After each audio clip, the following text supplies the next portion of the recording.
ಬನ್ನಿ ಸ್ಪರ್ಧಾ ಮಿತ್ರರೇ, ಇವತ್ತು ಫಿಫಾ ವರ್ಲ್ಡ್ ಕಪ್ನ ಬಗ್ಗೆ ಸಂಪೂರ್ಣ ಮಾಹಿತಿಯನ್ನು ನಿಮಗೆ ತಿಳಿಸ್ಕೊಡ್ತೀನಿ. ಈ ವರ್ಷದ 2026ರಲ್ಲಿ ಫಿಫಾ ವರ್ಲ್ಡ್ ಕಪ್ ನಡೀತಾ ಇರೋದು. ಅದರ ಬಗ್ಗೆ CETಗೆ ಕೇಳ್ತಾರೆ.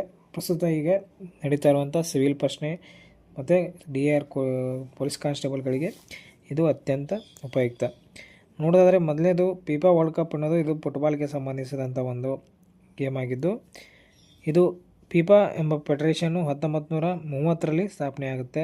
ಹಾಗೆ ಫಿಫಾ ವರ್ಲ್ಡ್ ಕಪ್ನ ಮೊದಲ ಬಾರಿಗೆ ಯಾವಾಗ ನಡೀತಿದೆ ಅಂತ ನೋಡಿದ್ರೆ 1930ರಲ್ಲಿ ಈ ವರ್ಲ್ಡ್ ಕಪ್ಪು ಮೊದಲ ಬಾರಿಗೆ ನಡೀತಿದೆ. ಇದನ್ನು ವಿನ್ಯಾಸಗೊಳಿಸಿದವರು ಯಾರಪ್ಪ ಅಂತಂದರೆ ಸಿಲ್ವಿಯೋ ಗಜಾನಿಗ ಅನ್ನೋರು ಇದನ್ನು ವಿನ್ಯಾಸಗೊಳಿಸ್ತಾರೆ. ಹಾಗೆ ಮೊದಲ ವಿಜೇತ ರಾಷ್ಟ್ರ ಯಾವುದು ಅಂದರೆ ಉರುಗ್ವೆ. ಹಾಗೆ ಫಿಫಾನ ಮುಖ್ಯ ಕಚೇರಿ ಎಲ್ಲಿದೆ ಅಂತ ನೋಡಿದರೆ ಜುರಿಕ್ನಲ್ಲಿ ಇದರ ಮುಖ್ಯ ಕಚೇರಿ ಇರುವಂಥದ್ದು. ಅತಿ ಹೆಚ್ಚು ಪ್ರಶಸ್ತಿ ಗೆದ್ದಂಥ ರಾಷ್ಟ್ರ ಯಾವುದು ಅಂತ ನೋಡಿದ್ರೆ ಬ್ರೆಜಿಲು. ಟೋಟಲ್ 5 ಬಾರಿ ಪ್ರಶಸ್ತಿಯನ್ನು ಗೆದ್ದು ಅತಿ ಹೆಚ್ಚು ಪ್ರಶಸ್ತಿ ಪಡೆದಂಥ ರಾಷ್ಟ್ರವಾಗಿದೆ. 2022ರ ವಿಶ್ವಕಪ್ ಚಾಂಪಿಯನ್ ರಾಷ್ಟ್ರ ಯಾವುದು ಅಂತ ನೋಡಿದ್ರೆ ಅರ್ಜೆಂಟೀನಾ. ಹಾಗೆ ರನ್ನರ್ ಅಪ್ ಕ್ರೊವೇಷಿಯಾ. ಫಿಫಾನ ಪ್ರಸ್ತುತ ಅಧ್ಯಕ್ಷರು ಜಿಯಾನಿ ಇನ್ಫ್ಯಾಂಟಿನೋ ಅನ್ನೋರು ಪ್ರಸ್ತುತ ಫಿಫಾನ ಅಧ್ಯಕ್ಷರಾಗಿದ್ದಾರೆ. ಹಾಗೆ 2026ರ ವಿಶ್ವಕಪ್ ಟ್ರೋಫಿಯ ಎಷ್ಟು ತೂಕ ಹೊಂದೈತಿ ಅಂತ ನೋಡಿದ್ರೆ 6.1 kg ಚಿನ್ನದಿಂದ ಮಾಡಲಾಗಿರುವಂಥ ಒಂದು ವಿಶ್ವಕಪ್ ಆಗಿದೆ ಇದು. ಇನ್ನು 2026ರಲ್ಲಿ ಟೋಟಲ್ 48 ತಂಡಗಳು ಭಾಗವಹಿಸಲಿವೆ. ಹಾಗೆ 2026 ಇದನ್ನು ಆಯೋಜನೆ ಮಾಡಿದಂಥ ರಾಷ್ಟ್ರಗಳು ಯಾವುದು ಅಂತಂದರೆ 3 ದೇಶಗಳು ಸೇರಿ ಈ ಫಿಫಾ ವಿಶ್ವಕಪ್ಪನ್ನು ಆಯೋಜನೆ ಮಾಡಿವೆ. ಮೊದಲನೇದು ಕೆನಡಾ, ಅಮೆರಿಕ, ಮೆಕ್ಸಿಕೋ. 3 ದೇಶಗಳು ಒಂದಾಗಿ ಈ ಫಿಫಾ ವಿಶ್ವಕಪ್ಪನ್ನು ಈ 2026ರಲ್ಲಿ ಆಯೋಜನೆ ಮಾಡಿರುವಂಥದ್ದು. 2026ರ ಫೈನಲ್ ಪಂದ್ಯ ಎಲ್ಲಿ ನಡೀತಿದೆ ಅಂತ ನೋಡೋದಾದರೆ ನ್ಯೂಯಾರ್ಕ್ ನಗರದಲ್ಲಿ ಫೈನಲ್ ಪಂದ್ಯ ನಡೀತಿದೆ. ಹಾಗೆ ಉದ್ಘಾಟನಾ ಪಂದ್ಯ ಮೆಕ್ಸಿಕೋ ನಗರದಲ್ಲಿ ನಡೆದಿತ್ತು. ಎಲ್ಲಿ ಅಜ್ಟಿಕಾ ಸ್ಟೇಡಿಯಂನಲ್ಲಿ ಮೆಕ್ಸಿಕೋದಲ್ಲಿ ಮೊದಲ ಪಂದ್ಯ ಉದ್ಘಾಟನಾ ಪಂದ್ಯ ಅಲ್ಲಿ ನಡೆದಿತ್ತು. ಹಾಗೆ ಫೈನಲ್ ಪಂದ್ಯ ಯಾವ ಸ್ಟೇಡಿಯಮಲ್ಲಿ ನಡೀತಿದೆ ಅಂದರೆ ಮೆಟ್ಲೈಫ್ ಸ್ಟೇಡಿಯಂ ನ್ಯೂಯಾರ್ಕ್ನಲ್ಲಿ ಫೈನಲ್ ಪಂದ್ಯ ನಡೆಯುವಂಥದ್ದು. ಹಾಗೆ 2026 ವಿಶ್ವಕಪ್ನ 23ನೇ ಆವೃತ್ತಿ ಇದಾಗಿದ್ದು 2026 ವಿಶ್ವಕಪ್ನಲ್ಲಿ ಟೋಟಲು 104 ಪಂದ್ಯಗಳನ್ನು ಆಡಿಸಲಾಗುತ್ತೆ. ಇನ್ನು 2026 ವಿಶ್ವಕಪ್ನಲ್ಲಿ ಒಟ್ಟು 12 ಗುಂಪುಗಳಾಗಿ ಮಾಡಲಾಗಿದೆ. 26 ಪ್ರತಿ ಗುಂಪಿನಲ್ಲಿ 4, ಒಂದು ಗುಂಪಿನಲ್ಲಿ 4 ತಂಡಗಳಿರ್ತವೆ. 12 × 4 ಟೋಟಲಿ 48 ತಂಡಗಳು 4 ಗುಂಪುಗಳಾಗಿ, ಇದರಲ್ಲಿ 4 ತಂಡಗಳಾಗಿ 12 ಗುಂಪುಗಳು ಆಟವನ್ನು ಆಡಲಿದ್ದಾವೆ. ಪ್ರಸ್ತುತ ನೋಡ್ಬೋದು ನೀವು ಅತ್ಯಂತ ಉಪಯುಕ್ತ 2026 ವಿಶ್ವಕಪ್ನ ಅಧಿಕೃತ ಮಸ್ಕಾಟ್ ಏನು ಅಂತಂದರೆ ಚಾಯು ಎನ್ನುವುದು 2026 ವಿಶ್ವಕಪ್ನ ಅಧಿಕೃತ ಮಸ್ಕಾಟ್ ಆಗಿದೆ. ಹಾಗೆ 2026 ವಿಶ್ವಕಪ್ನ ಅಧಿಕೃತ ಘೋಷವಾಕ್ಯ ಏನು ಅಂತ ನೋಡಿದರೆ VR26 ಎಂಬುದು ಇದು 2026 ಫಿಫಾ ವಿಶ್ವಕಪ್ನ ಘೋಷವಾಕ್ಯವಾಗಿದೆ. ಹಾಗೆ 2026 ವಿಶ್ವಕಪ್ನ ಆತಿಥ್ಯ ರಾಷ್ಟ್ರಗಳಲ್ಲಿ ಯಾವುದು ಅತಿ ಹೆಚ್ಚು ಬಾರಿ ವಿಶ್ವಕಪ್ ಆಯೋಜನೆ ಮಾಡಿದೆ ಅಂತ ನೋಡಿದ್ರೆ ಮೆಕ್ಸಿಕೋ. ಅಂದರೆ 3 ಬಾರಿ ಈ ಮೆಕ್ಸಿಕೋ ದೇಶ ಇದುವರೆಗೂ ಅತಿ ಹೆಚ್ಚು ಆಯೋಜನೆ ಮಾಡಿರುವಂಥ ದೇಶವಾಗಿದೆ. 2026 ವಿಶ್ವಕಪ್ನಲ್ಲಿ ಒಂದು ಹೊಸ ಪರಿಚಯನ ಮಾಡಲಾಗಿದೆ. ಏನಂದರೆ ರೌಂಡ್ ಆಫ್ 32 ಅಂತೇಳಿ. ಯಾಕಂದರೆ 48 ತಂಡಗಳು ಇದರಲ್ಲಿ ಭಾಗಿಯಾದ್ದರಿಂದ ರೌಂಡ್ ಆಫ್ 32 ಎಂಬ ಪದವನ್ನು ಮೊದಲ ಬಾರಿಗೆ ಪರಿಚಯಿಸಲಾಗಿದೆ.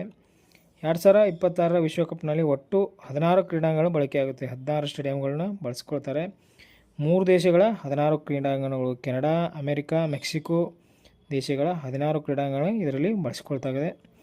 ಹಾಗೆ 2026 ವಿಶ್ವಕಪ್ನ ಅಧಿಕೃತ ಆತಿಥೇಯ ಒಕ್ಕೂಟ ಯಾವುದಂತಂದರೆ ಕಾನ್ಕಾಫ್ ಎಂಬುದು ಇದರ ಒಕ್ಕೂಟವಾಗಿದೆ. ಹಾಗೆ 2026 ವಿಶ್ವಕಪ್ಗೆ ನೇರ ಅರ್ಹತೆ ಪಡೆದಂಥ ರಾಷ್ಟ್ರಗಳು ಯಾವುದಂದರೆ USA, ಕೆನಡಾ, ಮೆಕ್ಸಿಕೋ. ಇವು ಆತಿಥ್ಯ ರಾಷ್ಟ್ರವಾಗಿರೋದ್ರಿಂದ ಇವಕ್ಕೆ ನೇರ ಅರ್ಹತೆಯನ್ನು ಪಡೆದಂತಿವೆ. 2026 ವಿಶ್ವಕಪ್ನಲ್ಲಿ UEFA ಮೀಸಲಾದ ಒಟ್ಟು ಸ್ಥಾನಗಳು ಎಷ್ಟು ಅಂತ ನೋಡಿದ್ರೆ 16. UEFA ಅಂದರೆ union of European football association ಅನ್ನುವಂಥದ್ದು. ಹಾಗೆ 2026 ವಿಶ್ವಕಪ್ನಲ್ಲಿ AFCಗೆ ಮೀಸಲಾದ ಸ್ಥಾನಗಳು ಅಂತ ನೋಡಿದ್ರೆ 8.5. AFC ಅಂದರೆ ಏನಂದರೆ ಇದ್ರ full form Asian football confederation ಅನ್ನೋದು AFCಯ ಫುಲ್ ಫಾರ್ಮ್ ಆಗಿದೆ. ಹಾಗೆ 2026 ವಿಶ್ವಕಪ್ನಲ್ಲಿ ಮೊದಲ ಬಾರಿಗೆ ಭಾಗವಹಿಸಿದಂಥ ರಾಷ್ಟ್ರ ಇದೆ. ಫಸ್ಟ್ ಟೈಮ್ ಬಂದಿರುವಂಥದ್ದು ಉಜ್ಬೇಕಿಸ್ತಾನ್ ರಾಷ್ಟ್ರ. ಹಾಗೆ 2026 ವಿಶ್ವಕಪ್ನಲ್ಲಿ ಕಾನ್ಬೋಲ್ಗೆ ಮೀಸಲಾದ ಸ್ಥಾನಗಳು ಅಂತ ನೋಡಿದರೆ 6.5. ಕಾನ್ಬೋಲ್ ಇದರ ಫುಲ್ ಫಾರ್ಮ್ ನೋಡಿದರೆ Conmebol is the governing body of association football in South America. ಮತ್ತು ವಿ ಎ ಆರ್ ಯಾವ ವಿಶ್ವಕಪ್ನಲ್ಲಿ ಮೊದಲ ವಿ ಎ ಆರ್ ಅಂದರೆ ವಿಡಿಯೋ ಅಸಿಸ್ಟೆಂಟ್ ರೆಫ್ರಿ ಅನ್ನುವಂಥ ಒಂದು ಸಿಸ್ಟಮನ್ನು 2018ರಲ್ಲಿ ಮೊದಲ ಬಾರಿಗೆ ಬಳಸಲಾಗಿತ್ತು. ಇನ್ನು 2026 ವಿಶ್ವಕಪ್ನಲ್ಲಿ ಸೆಮಿ ಆಟೋಮೇಟೆಡ್ ಆಫ್ಸೈಡ್ ತಂತ್ರಜ್ಞಾನವನ್ನು ಬಳಸಲಾಗ್ತಾಯಿದೆ. 2026 ವಿಶ್ವಕಪ್ನಲ್ಲಿ ಟೋಟಲಿ 32 ನಾಕೌಟ್ ಹಂತದ ತಂಡಗಳಿದ್ದು, ಗೋಲ್ಡನ್ ಬಾಲ್ ಪ್ರಶಸ್ತಿಯನ್ನು ಯಾರಿಗೆ ಕೊಡ್ತಾರೆ ಅಂತ ನೋಡೋದಾದರೆ ಅತ್ಯುತ್ತಮ ಆಟಗಾರ, ಎಲ್ಲರಲ್ಲೂ ಅತ್ಯಂತ ಉತ್ತಮ ಪ್ರದರ್ಶನ ತೋರಿದಂಥ ವ್ಯಕ್ತಿಗಳಿಗೆ ಅತ್ಯುತ್ತಮ ಆಟಗಾರಕ್ಕೆ ಗೋಲ್ಡನ್ ಬಾಲ್ ಪ್ರಶಸ್ತಿಯನ್ನು ಕೊಡ್ತಾರೆ. ಹಾಗೆ ಗೋಲ್ಡನ್ ಬೂಟ್ ಯಾರಿಗೆ ಕೊಡ್ತಾರೆ ಅಂತಂದರೆ ಅತಿ ಹೆಚ್ಚು ಗೋಲ್ ಗಳಿಸಿದಂಥ ಆಟಗಾರರಿಗೆ ಕೊಡ್ತಾರೆ. ಹಾಗೆ ಗೋಲ್ಡನ್ ಗ್ಲೋವ್ ಯಾರಿಗೆ ಕೊಡ್ತಾರೆ ಅಂದರೆ ಗೋಲ್ಡನ್ ಗ್ಲೋವ್ ಅಂದರೆ goal keeper, best goal keeper ಯಾರಿದ್ದಾರೆ ಅವರಿಗೆ ಗೋಲ್ಡನ್ ಗ್ಲೋವ್ ಪ್ರಶಸ್ತಿಯನ್ನು ನೀಡ್ತಾರೆ. ಇನ್ನು 2026ರಲ್ಲಿ ಒಟ್ಟು 72 ಗುಂಪು ಹಂತದ ಪಂದ್ಯಗಳಿದ್ದು, ಇದರಲ್ಲಿ ಯಾವ ಗುಂಪಿನಲ್ಲಿ ವಿಜೇತರಾಗಿ ನೇರವಾಗಿ ರೌಂಡ್ 32ಗೆ ಯಾರು ವಿಜೇತ ಆಗ್ತಾರೆ ಅವರು ನೇರವಾಗಿ ರೌಂಡ್ 32ಗೆ ಹೋಗ್ತಾರೆ. 2026 ವಿಶ್ವಕಪ್ನಲ್ಲಿ ಆಟಗಾರರ ಗರಿಷ್ಠ ಒಂದು ಸ್ಕ್ವಾಡ್ ಎಷ್ಟು ಗಾತ್ರ ಇರ್ತದೆ ಅಂದರೆ 26 ಸೈಜಿನ ಇರುವಂಥದ್ದು. ಇನ್ನು 2026ರ ಅತಿ ಹೆಚ್ಚು ತಂಡಗಳು ಭಾಗವಹಿಸುವುದರಿಂದ ರೌಂಡ್ ಆಫ್ 32 ಎಂಬ ಹೊಸ ಹಂತ ಬಳಕೆಯಾಗುತ್ತಿರುವಂಥದ್ದು. 2026 ವಿಶ್ವಕಪ್ ವಿಶೇಷತೆ ಏನೆಂದರೆ ಮೊದಲ ಬಾರಿಗೆ 48 ತಂಡಗಳು ಭಾಗವಹಿಸಿವೆ. ಅತಿ ಹೆಚ್ಚು ತಂಡಗಳು ಈಗ 2026 ಭಾಗವಹಿಸಿರುವುದರಿಂದ